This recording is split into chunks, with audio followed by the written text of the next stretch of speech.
Going on, guys? I was very close to not recording anything tonight. Let me grab my shaker bottle one sec. So, I did legs this morning. Absolutely roasted my legs. Did my best to not go too far, because last time I had a little hiatus from the gym and then tried to jump back in. I pushed myself far too far. First rattle out of the bag.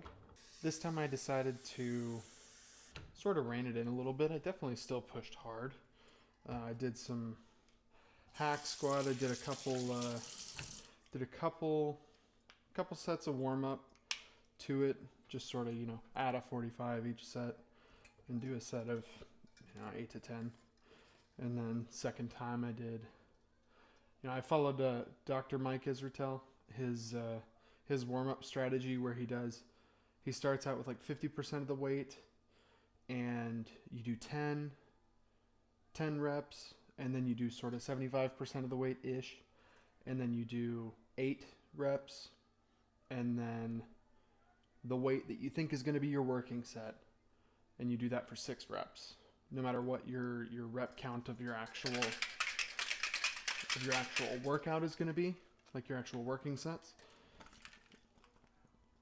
But it seems to work pretty well. I mean, that's the best sort of warm-up I've ever found, at least for me personally. It seems to be all right, but it was pretty good. Ended up getting 4 plates on either side for 6 or 7 reps. Really 6 reps. I kind of cheated on the last one. Didn't go all the way to 90 or past 90. But I think, what is that? What is 4 plates on either side? 8 times 45, 360 plus the sled, because I did hack squats, so 45 roughly. 405 for the first leg day back in a while. Okay with that. 405 for 6. It's not bad. Definitely not hitting any PRs anytime soon, but definitely a good working set to get back in. So let me fix you guys. All right, so where were we? I am meal prepping my protein shake for the morning, because if I don't, I won't bring one. Got some creatine. Got my Jocko Milk protein shake. As you do, only the best. Sometimes I throw in some instant coffee. Or this stuff. Ooh, okay. Secret weapon. This stuff. My wife uses it, so she's a chef. She uses this stuff to make black frosting. It is toasted cocoa powder, and it tastes just like Oreos. It is magic. Like, whew. If you didn't catch that, that was magic. Yeah. Tastes like magic. But was putting it in there for a while, because when I would do my shake and I would add the instant coffee to it, it would taste like doo-doo, pretty much, like garbage, straight trash. So I had to try to find something to add a little bit of, flavor to it, because it was bad. And it's hard to make the Jocko Milk taste bad, because this stuff is like ice cream. It's fantastic. So I normally do 2 scoops. A little boost to the protein. I think it's like 110 calories or something, or 90 calories. Super low. But that's why I add straight up milk to it, because real milk is amazing. And if you haven't jumped on the raw milk bandwagon yet, do it. You just try it. I promise you'll thank me later. Your guts will thank me later. Holy cow. I used to think I was lactose intolerant, and then I swapped over to raw milk, and it was like... And try to find... So there's... It's tough sometimes, because raw milk is wicked expensive. I get that. But if you can find some sort of like... We do something that's called like a farm connection or something like that in here in San Antonio. And if you get into something like that, you can get discounts on certain things like raw milk or certain spices. That's where we got more of our... Oh gosh, where is it? This. Red Alea salt. This stuff? Okay, so my buddy, my brother, my homie, Andrew, in Florida, turned me on to this stuff. Okay, I gotta show you. Sorry, I gotta show you. My buddy Andrew turned me on to this stuff. It's literally just salt. But it's like, I don't know if you can... Here, I pulled it out like an idiot. I don't know if you can tell, but it's like, it's red. It's from Hawaii. Apparently, it's the volcanic clay that's in it that gives it that red color. But it's just so flavorful. It's like, it's insane. It's especially on like a steak or something. Oof. But yeah, got that at the Farm Connection too. So, you know, find little things around you, little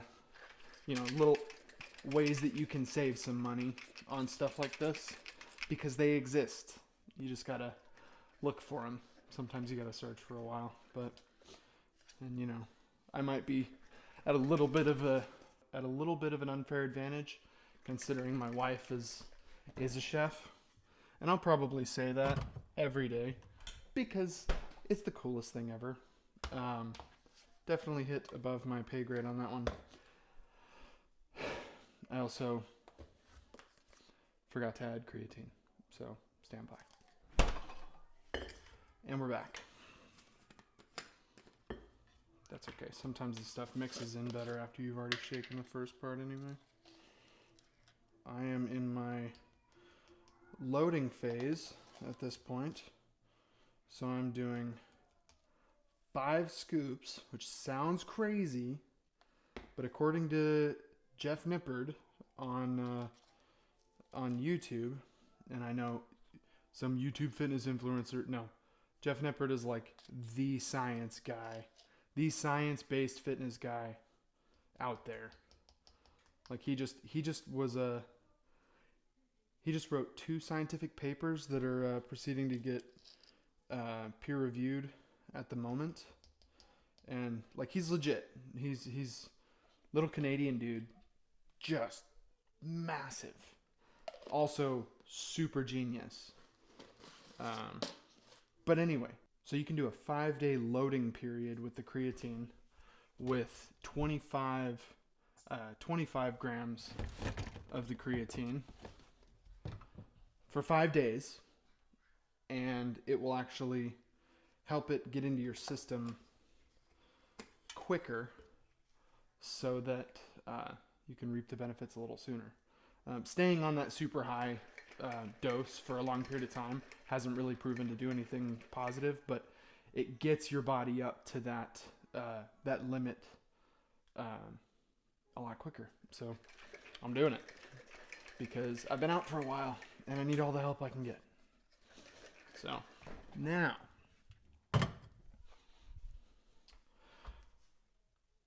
let's see. So, leg day this morning. I am getting ready to make dinner for my daughter and myself. It is day 2. 2 of 10,000. So, apparently I'm going to be doing this for 30 years. What have I signed myself up for? But I think today is going to be the first day that I actually post day 1, because it's a Monday. It's good to start on a Monday. I recorded day 1 on Friday, and then took the weekend because I wanted to take the weekend. And I don't normally work out on Saturday and Sunday just because it gives me time to spend time with my family and, participate in things like church and social activities and such. But yeah, Monday through Friday is probably when I'll be actually posting these. Haven't really decided when I'm going to be posting them yet. Depending on my schedule, I'll probably start out posting them in the evening, even though I'm sure it makes more sense for the YouTube algorithm or Instagram or whatever to post first thing in the morning or at like 3 p.m. when people get off work, or 5 or whatever. But, we'll get there when we get there. So, looks like I'm having a New York strip this evening. Gotta set that out, let it get a little closer to room temp. And then loaded shells. Man, for the child. I'm kind of doing like a little carnivore thing right now. But mostly, honestly, just for my skin. Oh man, it was nuts. So I went to the dermatologist, and I'd been on Dupixent, which is it's like a shot you give yourself. Like, I swear I'm not on gear, but it's a shot you give yourself, and it does something at a cellular level that's supposed to help with eczema, because I've had terrible eczema my entire life. But it worked amazing. Worked amazing for 2 years. And then all of a sudden it just sort of stopped working. Like, I didn't go back to as bad as I was beforehand, but I was definitely not doing as well as I was when I first started the Dupixent. So that's the shells. I'm putting those in the shells in the microwave. But definitely wasn't doing as well as I was doing when I first started the Dupixent. It was like magic when I first started. I was totally sold right from the get-go. Found out later that it is a minor immunosuppressant, which makes sense because I think I was sicker than I ever was in the last 2 years, while I so happened to be on this drug that was supposed to make me all better. So I went to the dermatologist, and I asked, hey, is this okay? Do I up the dose of Dupixent? What do I do? And her response was, well, this is what we would call not effective anymore. So my recommendation would be we put you on a different medication. And the medication that she recommended was like this rheumatoid arthritis medication that was just now approved by the FDA for atopic dermatitis or eczema. And so I was a little hesitant when she recommended that at first, but she's the doctor, she knows. And so the kicker was when I asked her, hey, okay, well, after actually looking at some of the side effects and stuff of this medication, it's like, it's significantly more of a... I'm actually going to put this in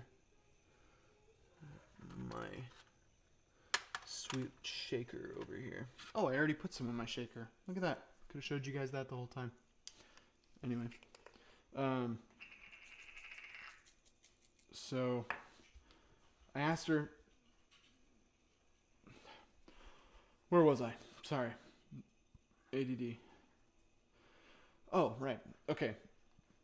So after seeing what some of the side effects were, which is also an immunosuppressant, turns out more so than the Dupixent, and then increased risk for heart issues and cardiovascular issues, which I guess was the same thing. Pulmonary issues, that was the other thing. So, like, it can give you asthma. Not really, but it can cause issues. It can cause issues. It can make your life harder. And I asked her, okay, I have tried some crazy stuff. It's hard to imagine that all of these different drugs that I've tried and these different steroids that I've tried and non-steroid things and, cellular changing medications and stuff like that. It's hard to imagine that none of these are hurting me more than they're helping me. Or at least hurting me a little bit. The side effects that you get from things, the million side effects that are written on the side of the bottle or the little pamphlet you get in the box. It's hard to believe I'm not getting any of those as well. So assume I'm not opposed to the most radical, life-changing diet or lifestyle change imaginable. Is there anything else I can do other than jump on this rheumatoid arthritis medication? And she said, no, not really. This is your option right now. So that sort of caught me by surprise, and I was like, you're honestly telling me that there is nothing I can do diet-wise or lifestyle-wise that will help. And she said, okay, well, it's hard for me to recommend it because it's difficult for like legit scientific, and this is, I'm paraphrasing, it's difficult for legit scientific studies to be done on diet and nutrition because you can't really have a control group. So generally you want to have a control group, you want to have a placebo group, and you want to have a regular study group, like the group that you're doing the thing that you want to test to see if it works on. But your placebo group, you want to think you're doing the test, but you're not really. And then you have your control group where you're not doing anything. You can't really do a placebo group with nutrition because you can't not tell someone if they're not eating something. Or you can't not tell someone that they are eating something, if that makes sense. So in this case, she said, I can't recommend this, but I would encourage you to do your own research on the effect of salicylates and fasting for atopic dermatitis. So immediately my curiosity is piqued, and I start doing a bunch of research. And she gives me like a 2-week trial of this rheumatoid arthritis medication or something, and I just start doing crazy research. And then I find out, okay, there's this subsect of people who have what's called a salicylate intolerance. And if you look it up, there are salicylates in like everything that's grown from the ground.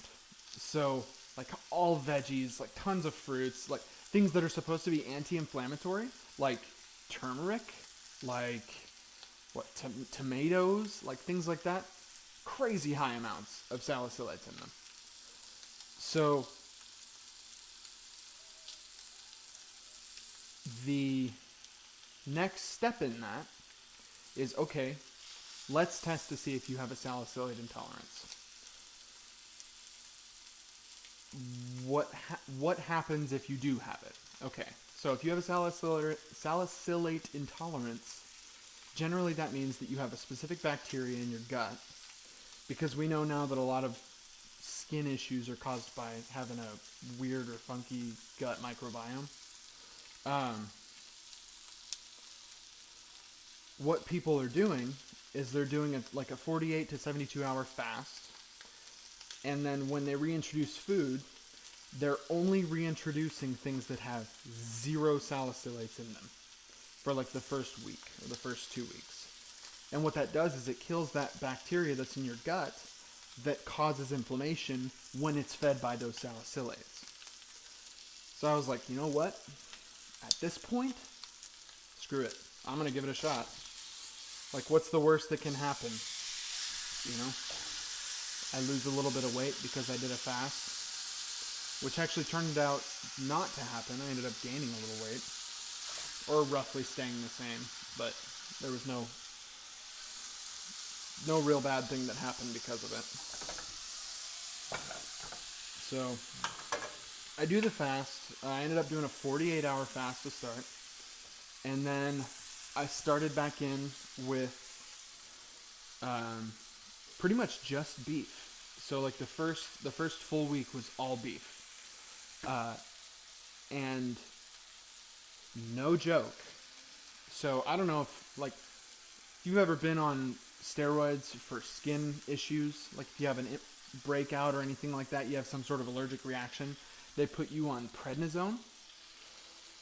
That stuff is like a nuke for skin issues. Like you take it and by day 2, your skin is just totally clear and you feel like you're on cloud 9 because it's a steroid and it's like a full body experience. But by about 36 hours in, yes, I hear you, Riley. By about 36 hours in, my skin it wasn't totally clear. Like it's still not totally clear even right now. But I wasn't itchy. And that was the first time in probably my entire life without the use of heavy duty steroids or these crazy new experimental drugs. Just diet and lifestyle. So like I just didn't eat for 36 hours and I was not itchy. And it blew my mind. Like I did not think something like that was even possible. So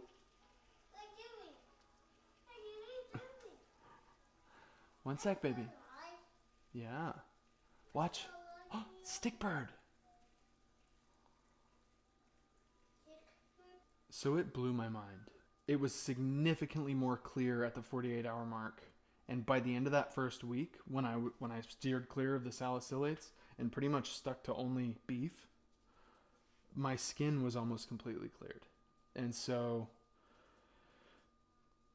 it seems to be easiest to control my inflammation in my skin when I'm sticking to animal proteins. So this was about a month and a half ago. This was right before the holidays, so I totally fell off the wagon before, Thanksgiving, and then again for Christmas, and then again for New Year, and ate pretty much whatever I wanted to. But by the time I got to New Year, it wasn't affecting me like it was previously. Like I could try one thing that had a couple spices or something in it that supposedly had salicylates in them, or did have salicylates in them, and I could feel it. Like I could feel it in my lips and I could feel it in my neck, and I would start to get hot. But because it's been so long that I've been trying my best to avoid those types of foods, it seems to be just working. Like I'm not nearly as itchy as I was beforehand. I'm not on any medications for it anymore for the first time in my life. And I'm just going to keep doing my best and see where it goes from here. So also, I've noticed that my skin does significantly better when I'm in the gym. So that's another reason I'm adding that back and really trying to stay solid on that, which is part of the reason I'm talking to you. So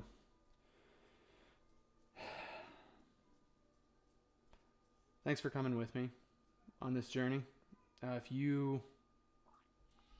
If if you want to join me, like I said in the last video, if you'd like to join me, you're more than welcome to. Leave me a comment, shoot me a message. I'd love to, have a workout with you or something like that. But anyway, that's my little story for today. And my dinner's ready and my daughter's dinner's ready, so I'm gonna sign off. I think I'm gonna try to do at least one workout at our neighborhood gym per week. That way I can give sort of a progress report update for, I'm trying to gain a little bit of muscle and, slim down my little dad pooch that I'm getting right here. So, we'll see. But I will see you guys on the next one. Thanks for tuning in, I guess. Peace.